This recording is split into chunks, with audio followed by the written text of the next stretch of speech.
Your first year in business is going to humble you, not break you, humble you. And the reason nobody warns you about that is because people who made it through don't always love talking about how hard it actually was. Today, I'm going to talk about it because I think it's probably the most valuable thing I can give you if you're sitting on the edge of ownership right now. Or if you're already in year one, wondering why it feels nothing like you expected it. Now, I'm Gabe Salinas, owner and founder of Window Ninjas. And my first year in business looked nothing, absolutely nothing like I had planned.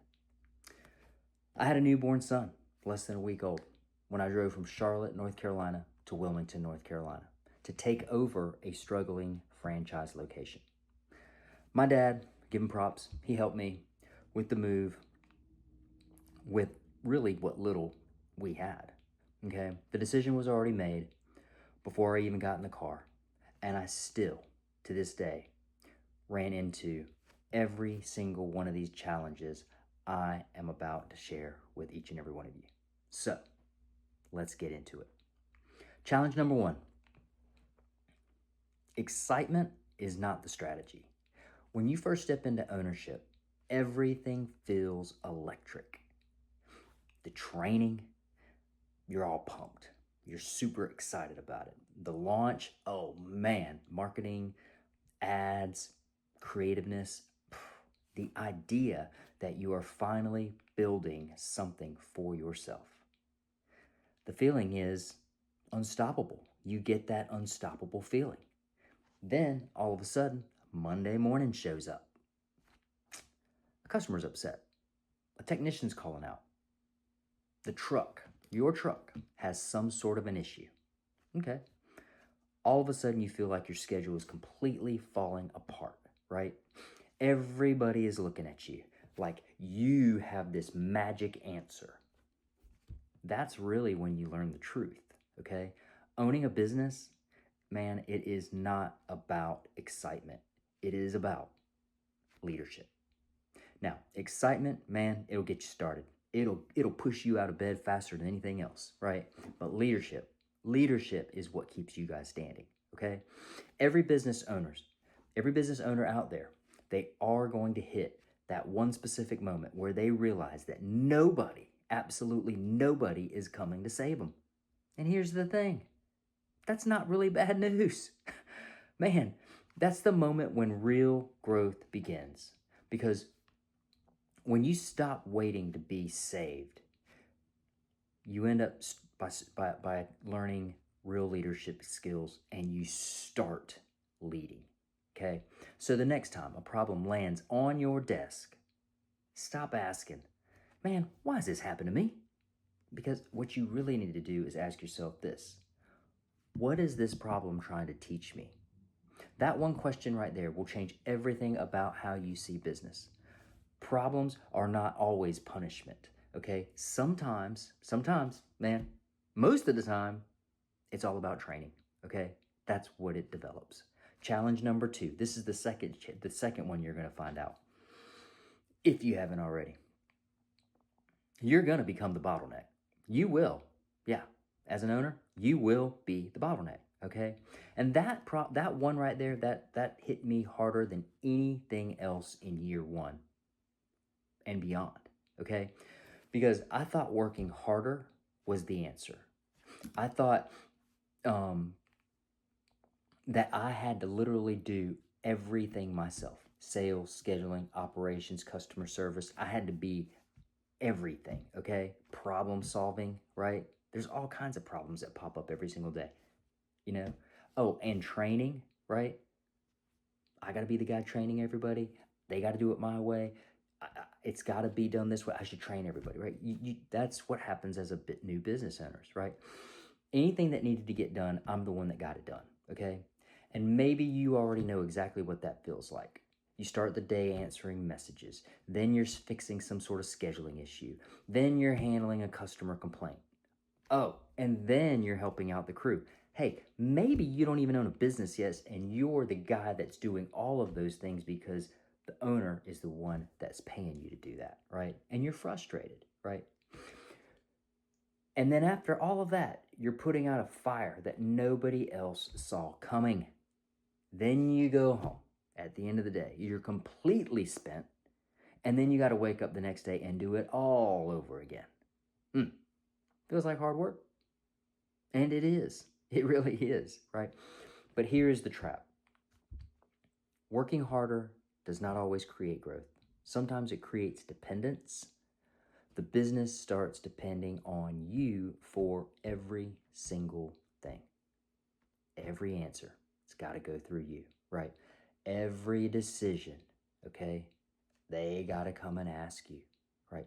Every burning fire, somebody's got to figure out how to put it out, so they come to you, right? And then before you realize it, you didn't build business. What you built was you built yourself the most exhausting job that you have ever had in your entire life.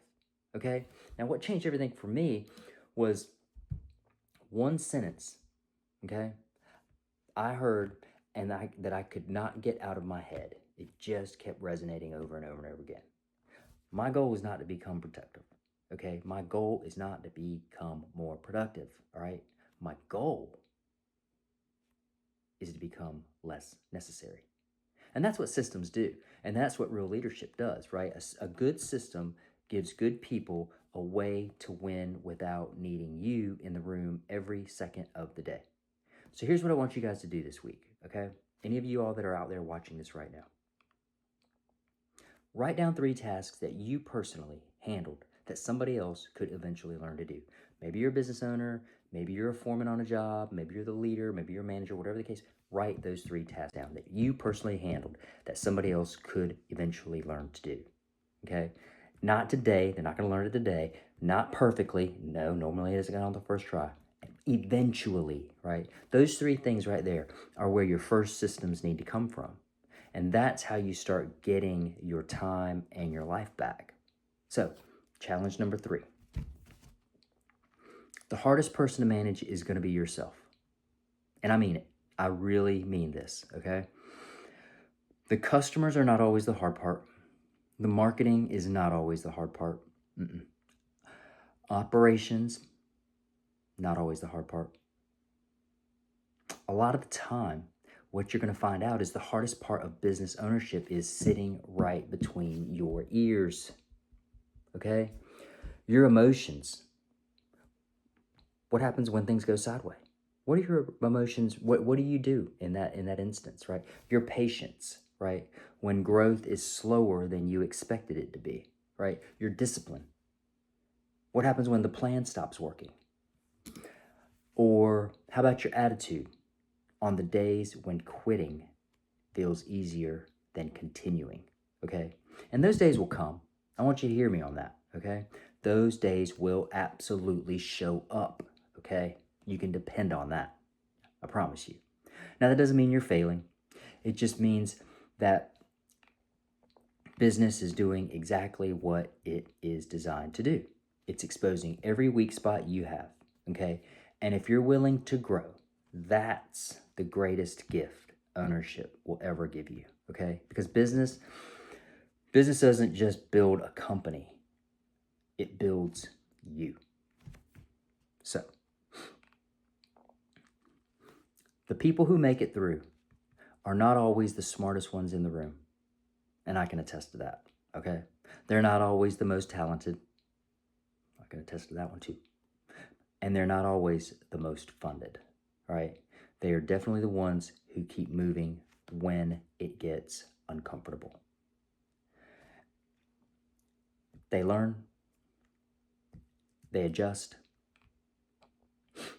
and they become someone new. And that, my friends, is the real work of year 1. So, let me bring this home for you guys.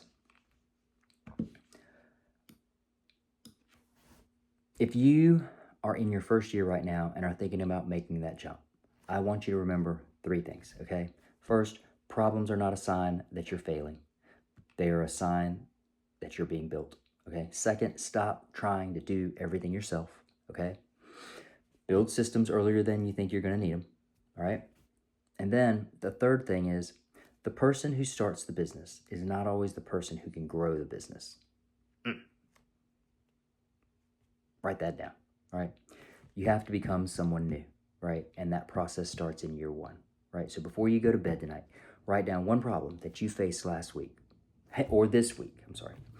Then ask yourself, is this a people problem, a process problem, or a leadership problem? That answer will tell you exactly what to fix. Now, let me ask you something. What if year one didn't have to feel like that? What if the systems were already built before you even opened up your doors? What if the training was already done? What if instead of figuring it out alone, you had a team behind you that already had made the mistakes, built the playbook, and was ready to hand it to you on day one, right? That's not a fantasy. That's exactly what I built over here at Window Ninjas, okay? Now, I went through the hard version of year one, and I made a decision that nobody who came after me in the system was going to have to start from scratch the way I did, okay? Real training, real systems, real support from people who have actually been in the trenches. Not a logo, and a phone number and a good luck, high five. We're talking about a real business with a real foundation already underneath it. If you're someone who knows they want to own something, but you don't want to white knuckle your way through year one alone, I want to have a conversation with you, right? Not a sales pitch, a real conversation. Come find us at windowninjas.com/franchising, or call us at 833-NINJAS1. Hey, you've already done the hardest part. You decided you wanted more, right? Let us help you build it. Now, go get after it and keep shining.